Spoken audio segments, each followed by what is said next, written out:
The moment the little girl raised her hand in the middle of the glass-walled boardroom, the entire building seemed to hold its breath.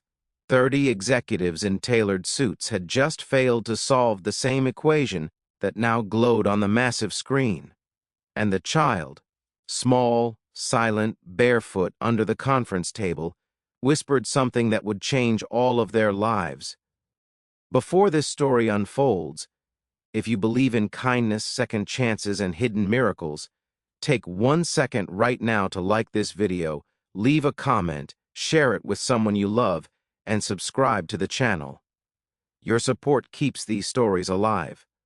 The equation wasn't simple. It had brought billion-dollar negotiations to a halt. Market futures were frozen.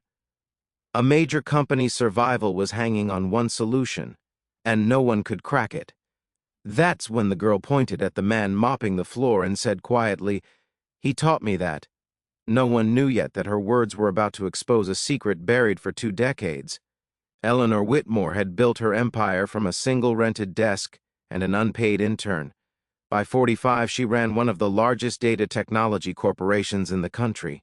Her mind was famous for solving problems that made economists nervous. She didn't miss details. She didn't lose control. And she never, not once, had a meeting interrupted by a child hiding under the table.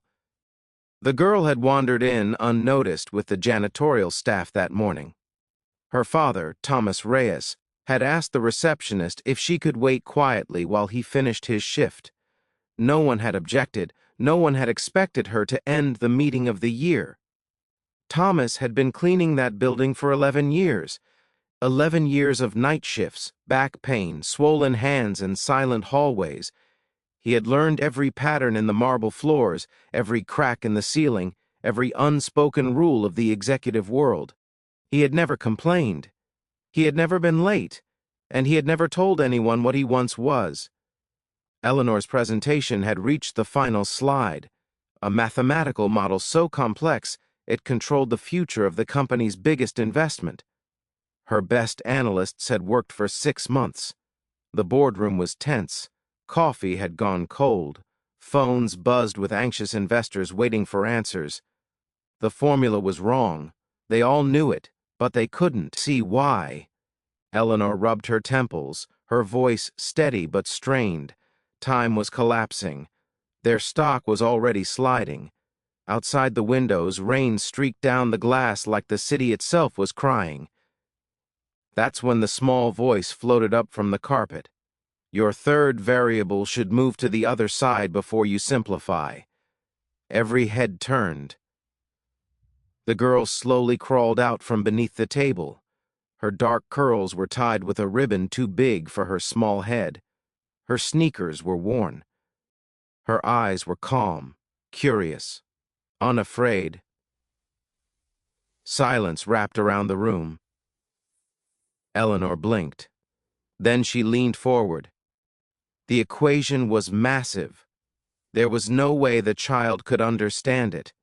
But she did. The change she suggested was correct. Eleanor felt something twist inside her chest. "Who taught you that?" she asked, her voice no longer sounding like the CEO. The girl pointed to the janitor. "My dad." Thomas froze, mop still in his hands. 30 sets of eyes turned toward him. He looked down, then slowly lifted his gaze. For the first time in 11 years, he was being seen. Eleanor stared at him. Something in her memory stirred. An old lecture hall, a chalkboard, a brilliant mind who solved problems faster than anyone she had ever known. A man who vanished. Her heart began to race. Thomas Reyes had once been the youngest mathematics professor in the state. Then life had collapsed. Years earlier, Thomas had lost his wife to illness, his home to debt, his career to grief. He had taken the first job he could find, janitorial work, so his daughter would never go hungry. He stopped publishing papers, stopped attending conferences, stopped believing he still belonged to the world of ideas.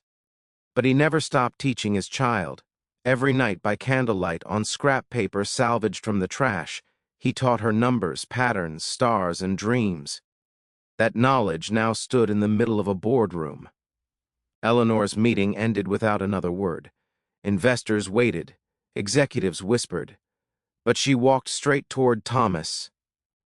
For the first time in her life, Eleanor Whitmore did something she had not planned. She listened. They spoke for 2 hours in her office while the rain kept falling. He told her everything, about the past, about the years cleaning her company's floors, about the little girl who had more questions than the world had answers. Eleanor didn't interrupt.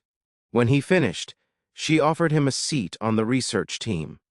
With full authority, salary, and freedom. Thomas refused. Not yet. He said he needed time. Eleanor had spent her life forcing decisions. For once, she waited. Over the next weeks, the company stabilized. The corrected model saved millions. But something deeper had changed. Employees noticed the CEO staying late, walking the halls, watching the janitors work. She saw Thomas every night, teaching his daughter in the break room with chalk on the wall. Finally, one evening she handed him a contract. He signed. Thomas Reyes returned to the world of mathematics. What followed became legend. Within a year, the company released a breakthrough algorithm that reshaped global markets. Thomas was credited, but more importantly, his daughter was enrolled in the finest school in the city. She no longer waited under conference tables. She sat in classrooms built for dreams. Yet Thomas never stopped cleaning floors once a week. He said it reminded him of where his strength was born. Eleanor, the woman who once measured life in profit margins, learned to measure it in people. Years later, when the company opened, a foundation for workers' families, the girl, now a teenager, stood on stage beside them. And before the ceremony ended, she leaned into the microphone and whispered the words that had once stopped a boardroom. He taught me that if this story touched your heart even a little, please like this video, share it with someone who needs hope, and subscribe to the channel. And before this ends, leave a comment below with the word believe if you think kindness still matters in this world, because sometimes the greatest teachers are the ones sweeping the floor, and the smallest voices are the ones carrying the future. The end.